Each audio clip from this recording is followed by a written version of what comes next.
When he got shot the last time, that was his 6th time getting shot. So don't act like I was on trial for a good Samaritan. Terry Boyd was more gangster than Boosie. Your uncle got by your dad. The final hours of Terry Boyd. Baton Rouge was quiet on the night of October 20th, 2009. Terry Boyd had recently got out of prison. He was 35, trying to get his life back on track. For now, that meant staying at his sister's house on Vermilion Drive, a modest home in a relatively quiet neighborhood. Inside that house, Terry was surrounded by family. There was no party, no argument, no commotion, just a man on a couch, fresh out of prison, living out a slow night under a dim ceiling fan. Boyd wasn't new to danger. His body, according to the coroner, told a story of its own. 15 bullet scars and a previous slug still lodged somewhere inside him. But that night, there was no warning, no chase, no face-to-face standoff, just a blink of a porch light, the edge of a curtain, and a clear line of sight from the yard to the couch. Around 1 in the morning, gunfire ripped through the window. The official call came in just after 1:30 a.m. on October 21st, 2009. Officers with the Baton Rouge Police Department arrived, and what they found inside was chaos. Y'all can tell me around that time, I think Baton Rouge, Louisiana, all those areas, you know what I'm saying? I think all those areas, you know, was where it was, you know what I'm saying, M Capital, you feel what I mean? Back in 2009, I think they held that title. It might be Memphis now, but I think back then around that time, yeah, it was Louisiana. You know what I'm saying? They held that title for M Capital. Y'all should know what I'm talking about, but yeah.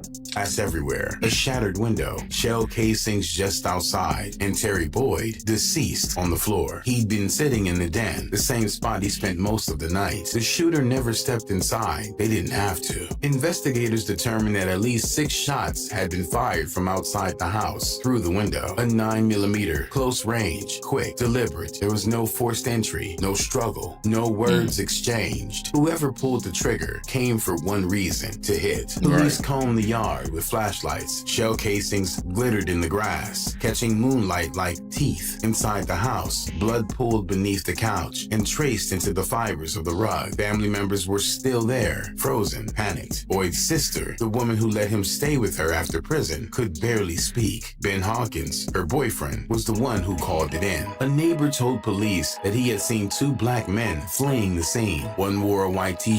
They moved fast, cutting through a fence line and disappearing near the tracks. It was dark, no faces, no names, just silhouettes and the sharp scent of gunpowder clinging to the air. 10 days after Terry Boyd was gunned down in his sister's home, his family gathered at Winfield Farewell Home in Baton Rouge. Boyd was laid to rest on October 31st, 2009. It was Halloween, but the only thing haunting that chapel was grief. They called Terry by his nickname, Black. Friends, family, and old acquaintances who hadn't seen him since prison filled the pews slowly. There was no cameras, just people coming to bury a man who was trying to make his way back into the world. Terry Boyd's name wasn't in headlines yet, but it would be. This case was about to catch fire, and the people gathered in that room would soon find themselves in a courtroom, listening to prosecutors say that Boyd's hit wasn't just senseless, it was ordered.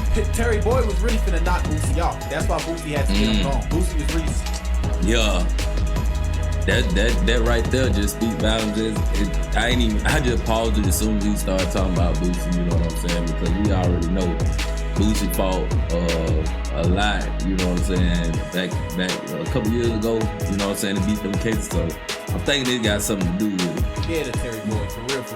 We're keeping it a buck. We can get into some real history. From the moment Terry Boyd's body hit the floor, the streets started talking. The official line was still blank. No arrest, no charges, no suspects. But Baton Rouge didn't wait on the paperwork. It didn't need a badge to make a connection. People in the neighborhoods, in the prisons, in the clubs, they already had a few names in mind. According to some, a jailhouse informant named Lee Lucas sent a warning warning to rapper Lil Boosie. The message was simple. Terry Boyd was planning to jack and slap him. Street code for robbing and humiliating. The prosecution would later say that was all it took. A perceived threat from a man Boosie didn't trust. A man with history. A man now freshly out of prison. You see, Terry Boyd's gonna knock off Boosie because Boosie was beating on his sister, which is the baby mama of the little girl. Another version of the rumor said it had nothing to do with Boosie at all. That Boyd had robbed the wrong man inside, Michael Ghost Judson. And then Judson was the one who wanted him deceased. Judson, they say, had money, access, and a short fuse. He was also connected to some of the same people Boosie ran with. And when Boyd got out of prison,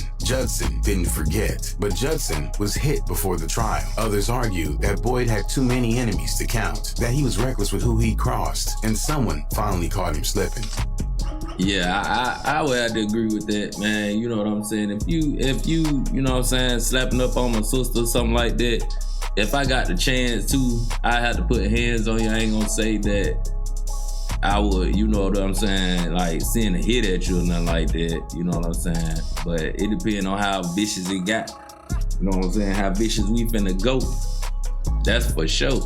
You guys have one kid together or two? One. You prided yourself with giving all your kids a new car when they turned, 16? Yeah. But for some, those theories didn't hold for long. Not when word got around that a kid named Marlo Mike had started confessing. Marlo Mike was a teenager who was soft-spoken and thin. He was always in the background of someone else's story until the bullets started flying. Then it was his time to shine. According to Baton Rouge police, Michael Louding wasn't just a kid with a gun. He was a professional, cold, calculated, a hitman who, between 2008 and 2010, allegedly carried out as many as 6 hits, sometimes for money, sometimes for loyalty, sometimes for nothing but the silence that followed. But it was the hitting of Terry Boyd that brought everything crashing down. Boosie did what he was supposed to do, because Terry Boyd definitely's finna get Lil Boosie out of here. Pittman, he a rat. He told on Marlo Mike, got 20 years, knocked off his prison sentence. But he ain't tell on Boosie though, that's why Boosie went free. So he told on Marlo Mike and Ghost when they took Lil Terry Boyd up out of here. Pittman was the driver though, you know what I'm saying? Louding was arrested in May of 2010. I ain't gonna cap, you know what I'm saying? He doing a lot of talking himself. So shoot, they might get him up out of here, you know what I'm saying? All that talking he doing, he telling the whole situation. Who's still out here? You know what I'm saying? I don't think they can go back and do nothing about it. You know what I mean? I'm quite sure that's dead now. You know what I'm saying? That situation is over with.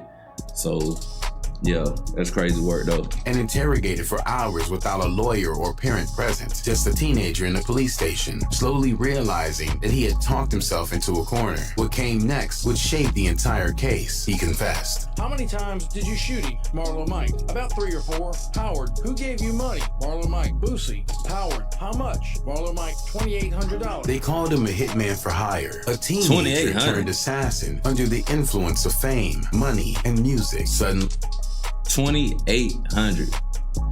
$2,800. Man, got to do better. The rumors had a face, a name, a hitman, and a question no one wanted to answer out loud. If Marlo Mike pulled the trigger, who told him to? On tape, Michael Louding admitted to shooting Terry Boyd through the window of that Vermilion Drive home. He named names. He walked detectives through the timeline. And most importantly, he said Lil Boosie paid him to do it. $2,800 cash. That moment, a teenager calmly explained a murder for hire tied to one of the South's biggest rappers was the bombshell prosecutors needed, and they knew it. They also knew it wouldn't hold up without a fight. Let me run it again. He was a convicted child. Convicted. He beat 5 charges. He was a known robber in the city. He beat his mama with a 2x4. He been shot 29 times on 6 different occasions.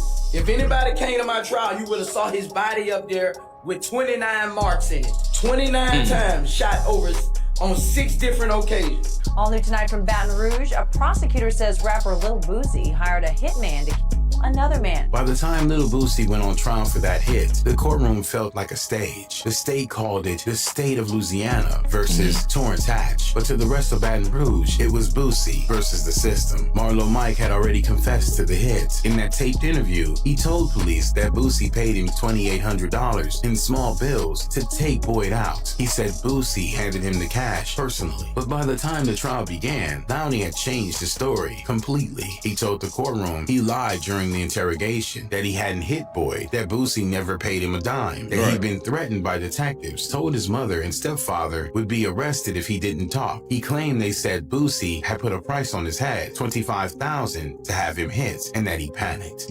Now, I ain't gonna cap. $25,000, that sound a whole lot better, you know what I'm saying, than $2,800.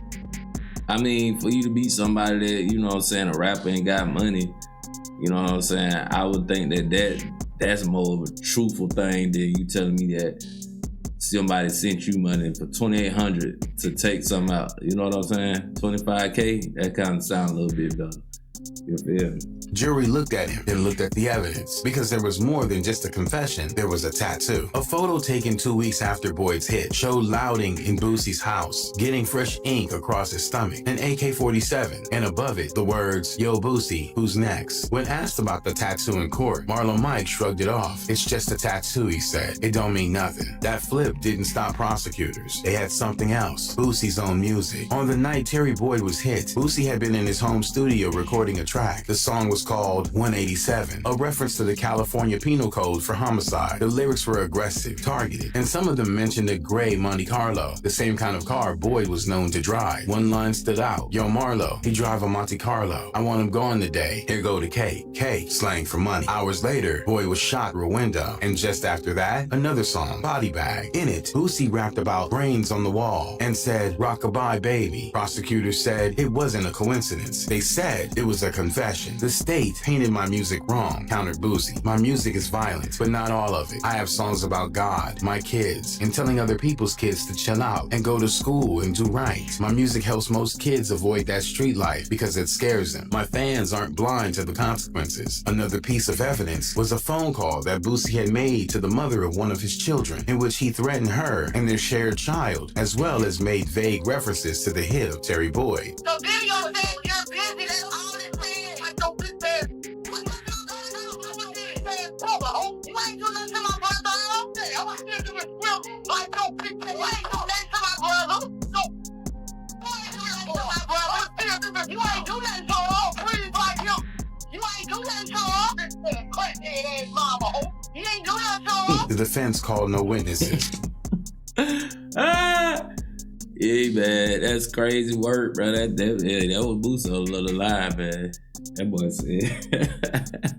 They didn't need to. They said the burden of proof was on the state, and the state had failed to meet it. On May 11th, after 9 days of testimony, the jury came back not guilty. Boosie broke down in court. His mother cried beside him. Outside, supporters erupted in cheers. He beat it. Someone shouted, "Boosie's home soon." But after Lil Boosie walked out of the courtroom a free man, someone still had to pay. Marlo Mike, then 20 years old, had already confessed to hits. Whether or not Boosie ordered any of them didn't change what came next. In April 2013, almost 4 years after Terry Boyd's passing, Louding stood trial alone. No rap lyrics, no flashy headlines, just the teenager who once bragged about bodies, now fighting for his life. It didn't take long. The jury found him guilty of first-degree hit in Boyd's passing. They didn't buy the recantation. They didn't believe he was coerced. They looked at the confession, the ballistics, the tattoos, and they made their decision. When sentencing came down, Judge Trudy White didn't hold back. She called Louding a cold-blooded hitman, said he was infected by Boosie, said he had been sent on a hit mission. Then she handed down the only sentence the law allowed, life in prison, no possibility of parole. Louding apologized, told the court he was sorry, and if he'd known the pain he caused, he wouldn't have done it. But by then, it didn't matter. The families of Terry Boyd and the others he was linked to were done listening. Louding would spend the rest of his life in Angola, Louisiana's most notorious prison, while Boosie, just a year later, walked free on his separate dope charges. On March 5th, 2014, Lil Boosie was released. The internet exploded. Boosie's free trended worldwide. Fans celebrated like it was a holiday. And Boosie wasted no time before going back to mocking Terry Boyd's passing. Hey, that, this nigga coward, nigga. Couple years later, I called him. Charged for my baby mama, brother. Damn. Boosie had beaten the hit charge, but for the people who knew and loved Terry Boyd, it wasn't a win, it was a wound, one they carried while the world cheered. His daughter mad about her uncle still. She mad that Boosie clapped her uncle down. It's as simple as that, man. In the end, one man was gone, one was right locked there, away, boy. He knows and one something. went back to the booth. He might Rest know in a little peace, too Terry much. Boyd. Yeah, man, that's yeah. That's one of them, man. That's it right there. You feel what I'm saying? But buddy, like I was saying before, you know what I'm saying? I ain't me talk on the video, but yeah, buddy know a lot. You know what I'm saying? I don't know, man. You know what I'm saying? Y'all let me know what y'all think in the comments. You feel me? A Boosie, you know what I'm saying? You know, he did the 1, 2, or he sent that. You feel what I'm saying? But hey, I appreciate y'all watching this Jackpot's reaction. And until next video, I'm out.